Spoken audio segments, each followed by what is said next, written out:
সিঙ্গুরের নার্সিংহোমে নার্সের রহস্য মৃত্যু। আরজিকর কাণ্ডের পুনরাবৃত্তি বলে দাবি বিরোধীদের। নার্সের ময়নাতদন্ত নিয়ে চাপানোতর তুঙ্গে, তথ্য প্রমাণ লোপাট করার অভিযোগ পুলিশের বিরুদ্ধে। এইমস বা আলিপুর কমান্ড হাসপাতালে ময়নাতদন্তের দাবি বিজেপির। আপাতত কলকাতা পুলিশের মর্গেই দেহ, কল্যাণী এইমসে নিয়ে যাওয়া হবে বলে সূত্র মারফত খবর। পূর্ব মেদিনীপুরের নন্দীগ্রামের নার্সের রহস্যজনক মৃত্যু ঘিরে তোলপাড় গোটা রাজ্য। তথ্য প্রমাণ লোপাটের চেষ্টার অভিযোগ পুলিশের বিরুদ্ধে। সিঙ্গুরে নার্সিংহোমে নার্সের রহস্য মৃত্যু, আরজিকর কাণ্ডের পুনরাবৃত্তি বলে দাবি করছে বিরোধীরা। নার্সের ময়নাতদন্ত নিয়ে চলছে রাজনীতি, তথ্য প্রমাণ লোপাট করার অভিযোগ পুলিশের বিরুদ্ধে রয়েছে।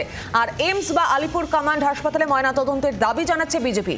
আরো বিস্তারিত জানাবেন, সঙ্গে রয়েছেন প্রতিনিধি অয়ন ঘোষাল। অয়ন, এই মুহূর্তে কি আপডেট রয়েছে? ঘড়ির কাঁটায় সকাল ঠিক 7:20 সিঙ্গুরে নার্সিংহোমে মৃত ওই নার্সের দেহ নিয়ে তার পরিবারের 2 সদস্য অর্থাৎ তার বাবা এবং মা, তার সঙ্গে হুগলি জেলা পুলিশের একটি পাইলট কার সহ একটি কনভয়, যেখানে সববাহী শকট রয়েছে, তা ইতিমধ্যেই রওনা হয়েছে কল্যাণী এইমসের উদ্দেশ্যে। মৃতের পরিবারের দাবি ছিল যে কোনো কেন্দ্রীয় হাসপাতালে এই ময়নাতদন্তের কাজ করতে হবে। এক্ষেত্রে 2টি হাসপাতালের নাম উঠে আসছিল, একটি আলিপুর কমান্ড হাসপাতাল এবং আরেকটি কল্যাণী এইমস, যে 2টি কেন্দ্রীয় হাসপাতাল, অর্থাৎ যেখানে নিরপেক্ষ ময়নাতদন্তের রিপোর্ট আসার সম্ভাবনা বেশি বলে পরিবারের সদস্যরা মনে করছেন। যে রিপোর্ট ট্যাম্পার হওয়া বা প্রভাবিত হওয়ার আশঙ্কা অনেকটাই কমে যাবে বলে তারা দাবি করেছিলেন।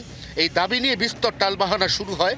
শেষ পর্যন্ত কলকাতা মেডিকেল কলেজে ময়নাতদন্তের দাবিতে একটা সময় অনড় থাকা পুলিশ অবশেষে তাদের যে মত, সেই মত পাল্টায় এবং সেই পাল্টে যাওয়া মতের পরিপ্রেক্ষিতে ঘড়ির কাঁটায় ঠিক সকাল 7:20 আমরা যে ছবি দেখতে পাচ্ছি তাতে কনভয় এগিয়ে চলেছে এবং এই কনভয় কল্যাণী এইমসের দিকেই এগোচ্ছে এবং সেখানেই আজ সকাল 9:30 বা 10টার পরে ময়নাতদন্তের কাজ শুরু হবে বলে এখনো পর্যন্ত জোরালো সূত্রের খবর।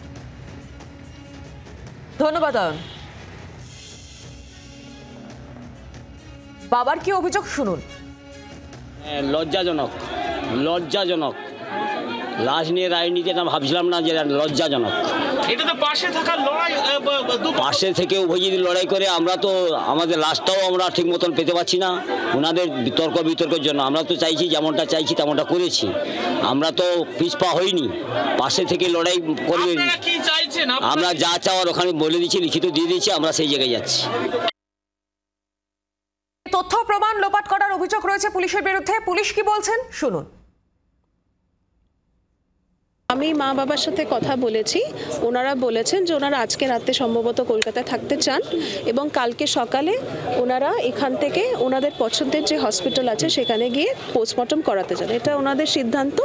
এটার জন্য আমাদের পুলিশের পক্ষ থেকে যেরমভাবে ফেসিলিটেট করে দেওয়া যায় সেটা আমরা সম্পূর্ণভাবে করছি।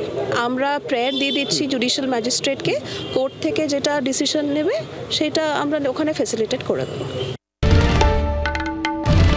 বাংলার আওয়াজ, বাঙালির আবেগ, জি 24 ঘন্টা।